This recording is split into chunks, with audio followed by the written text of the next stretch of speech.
हाय दोस्तों। आज हम एक ऐसे टॉपिक पे बात करने जा रहे हैं जो हर समाज, हर देश और हर परिवार को प्रभावित करता है। टॉपिक है क्राइम का बदलता हुआ ग्राफ। 1970 के बाद दुनिया में क्राइम क्यों बढ़ा? क्राइम ट्रेंड, सोसाइटी और मोरालिटी की एक एनालिसिस। क्राइम का बदलता हुआ ग्राफ, बढ़ता हुआ ग्राफ। लेकिन हम सिर्फ आज नंबर्स नहीं देखेंगे, हम समझेंगे कैसे फैमिली वैल्यूज, मोरल और इथिक्स के गिरने से क्राइम बढ़ा है और इसका सोसाइटी पर क्या इम्पैक्ट हुआ है, हम ये भी देखेंगे। चलिए एक सफर पर चलते हैं 1970 से लेकर 2025 तक के क्राइम एवोल्यूशन पे। 1970 के पहले क्राइम का सिनेरियो क्या था? देखो, 1970 से पहले दुनिया में क्राइम था, लेकिन उसका नेचर लोकलाइज था। पेटी थेफ्ट, स्कैलो, पर्सनल डिस्प्यूट या फिर ऑर्गेनाइज्ड माफिया वायलेंस कुछ जगहों पे प्रिवेलेंट था। एग्जाम्पल, 1960 में यूएस या इटली में ऑर्गेनाइज क्राइम प्रिवेलेंट था, जैसे कि माफिया क्राइम हम जिसे कहते हैं, लेकिन लोगों के बीच में कम्युनिटी वैल्यूज और ट्रस्ट उतना ही ज्यादा स्ट्रांग भी था। फैमिली सिस्टम स्ट्रांग था। जब मैं फैमिली सिस्टम की बात करता हूँ तो जॉइंट वैल्यूज, रिलीजियस बिलीव्स और सामाजिक प्रेशर, सोसाइटल प्रेशर जिसे हम कहते हैं, सोसाइटल प्रेशर लोगों को अनएथिकल काम से रोका करता था। As per an FBI Uniform Crime Reporting 1965, US violent crime rate was like 160 per 100,000 people. NCB का डेटा सजेस्ट करता है कि 1970s तक वायलेंट क्राइम रेट जो था वो लो था, मेनली रूरल कम्युनिटी और सोसाइटी लेड पोलिसिंग के कारण। जो मेन रीजन था इंडिया में 1970 तक वायलेंट क्राइम्स के कम होने का, वो ये था कि जो सोसाइटल प्रेशर था, जो फैमिली बॉन्डिंग थी, वो बहुत स्ट्रांग थी, और ये एनसीआरबी का डेटा कहता है। 1970 से 2000 के बीच में क्या हुआ? अर्बनाइजेशन, टेक्नोलॉजी और सोशल ब्रेकडाउन। 1970 के बाद दुनिया में कई चेंजेस भी आए, जैसे कि गांव से शहर का माइग्रेशन बढ़ा, न्यूक्लियर फैमिलीज बने, जो ज्वाइंट फैमिली थी इसका स्ट्रक्चर टूटा, और बचपन से मोरल ट्रेनिंग भी कम होने लगी, बिकॉज बच्चे अपने ग्रैंड पेरेंट्स के साथ टाइम कम स्पेंड करते थे, पेरेंट्स बिजी होने लगे, तो एक मोरल कंपस था वो नहीं रहा। इंडिविजुअलिज्म, मटेरियलिज्म और मी फर्स्ट एटीट्यूड ने सोशल डिसिप्लिन को कमजोर किया। उससे हुआ ये कि जैसे अगर हम यूएस के एग्जाम्पल को लें, तो यूएस में 1990s में वायलेंट क्राइम जो था वो पीक पर आ गया। यानी 1991 में रफली एवरी 100,000 लोगों में से 758 लोग वायलेंट क्राइम का शिकार होते थे। ब्राजील और मेक्सिको जैसे कंट्रीज में ड्रग रिलेटेड गैंग वायलेंस तेजी से बढ़ रहा था उस जमाने में। अगर इसका साइकोलॉजिकल एस्पेक्ट पढ़े तो एक स्टडी थी जो हार्वर्ड ने 1998 में आसपास पब्लिश हुई थी। वो ये कहती है कि children growing up without father figure और in abusive home had 3x higher chance of engaging in violent behaviour. यानी फैमिली वैल्यूज का वीक होना, फादर फिगर का नहीं होना, या आप ये कह लीजिए न्यूक्लियर सोसाइटी का इवॉल्व होना, क्राइम रेट्स और वायलेंट बिहेवियर को 3x टाइम बढ़ा देता है।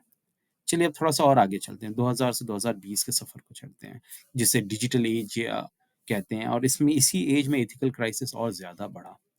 सो बिटवीन 2000 एंड 2020, इस दौरान क्राइम का जो फॉर्म था वो बदला, फिजिकल से डिजिटल हो गया। लेकिन एक और छुपी वजह भी थी, वो ये थी कि मोरल और इथिकल डिक्लाइन भी हो रहा था, जहाँ हर चीज प्रॉफिट और फेम के हिसाब से सोची जा रही थी। हैकिंग, फिशिंग, आइडेंटिटी थेफ्ट सभी ग्लोबल स्केल पर बढ़ने लगा, बिकॉज सब चीज कनेक्ट होने लगा डिजिटल सिस्टम के through. Ponzi schemes, crypto scams, loan frauds बढ़ गए। सोशल मीडिया ने डिस्ट्रैक्शन बढ़ा दिया और वैल्यूज और पेरेंटिंग पे फोकस कम हो गया। और पेरेंट्स के पास टाइम भी नहीं रहा, लोग पैसे कमाने की दौड़ में लग गए। कॉस्ट भी बढ़ रहा था तो वो भी जरूरी था। तो एक कॉम्प्लेक्स फैक्टर ने 2000 से 2020 तक क्राइम पे कंट्रीब्यूशन दिया। अगर थोड़ा सा और डेटा देखें तो एनसीआरबी का डेटा ये कहता है कि इंडिया में साइबर क्राइम केसेस 2020 तक 3x बढ़ चुका था। Global financial losses from cyber crime in 2020 itself was approximately $1 trillion। अब 2020 से 2025 की ये लास्ट 5 साल की थोड़ी सी क्राइम के पैटर्न को समझते हैं। क्राइम का मॉडर्न फेस और फ्यूचर रिस्क क्या है? AI enabled crime, deep fake, child exploitation, dark web activity, ये सब नए चैलेंजेस हैं। लेकिन असली कंसर्न ये है कि सोसाइटी ने अब एथिक्स की बात करना ही बंद कर दिया है। पहले डिक्लाइन हो रहा था, अब एथिक्स की बात ही नहीं हो रही है। जैसे कि जेनजी के अंदर ऑनलाइन बुलिंग, डार्क ह्यूमर और एम्पैथी बहुत ज्यादा बढ़ गई है। मोरल रिलेटिविज्म आ गया है, जिसमें कहा यह जाता है जो सही लगता है वही सही है। ये mindset long term crime behaviour को जस्टिफाई करता है। यूएन की एक रिपोर्ट आई थी 2023 में, वो ये कहती है कि youth in unstable household are 5x more likely to get involve in criminal behaviour और एक्सट्रीमिस्ट आइडियोलॉजीज। पहले 3x था, अब 5x हो गया है वो बढ़ के। जहाँ एक में तीन हो सकते, 3 बार 3 गुना हो जाता था एक हाउस से, अब वो 5 गुना हो जाता है। और अब एक्सट्रीमिस्ट आइडियोलॉजीज को भी वो सपोर्ट करता है। सो इसका सॉल्यूशन क्या है? देखो, फैमिली रीइंफोर्समेंट, पेरेंट्स को अर्ली मोरल एजुकेशन और टाइम इन्वेस्टमेंट देना होगा अपने बच्चों को। स्कूल्स में कैरेक्टर एजुकेशन को बढ़ावा देना होगा। कैरेक्टर इज अ थिंग जिसका एक कंपास होता है, इस पे बात करनी होगी। टेक प्लस वैल्यू सर्विलेंस और एआई टूल के साथ वैल्यू ड्रिवन डिजिटल बिहेवियर भी प्रमोट करना होगा। डिजिटल बिहेवियर तो प्रमोट करना होगा, लेकिन साथ में जैसे इथिकल हैकिंग होती है, उसी तरह value driven digital behaviour promote करना होगा।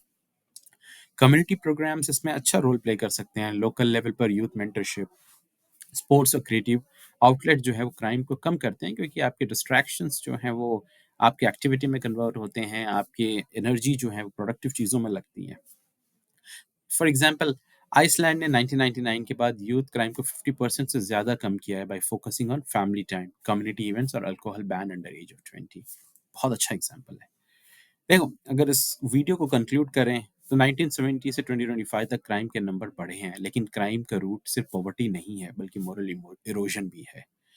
अगर हमें फ्यूचर को सिक्योर करना है तो टेक्नोलॉजी के साथ साथ एथिक्स, फैमिली और कम्युनिटी वैल्यूज को वापस लाना होगा। आपका क्या मानना है? क्या आज के ज़माने में मोरालिटी की कमी ही सबसे बड़ा डेंजर है? कमेंट्स में ज़रूर कहिए। वीडियो पसंद आए तो लाइक, शेयर और सब्सक्राइब भी ज़रूर करें।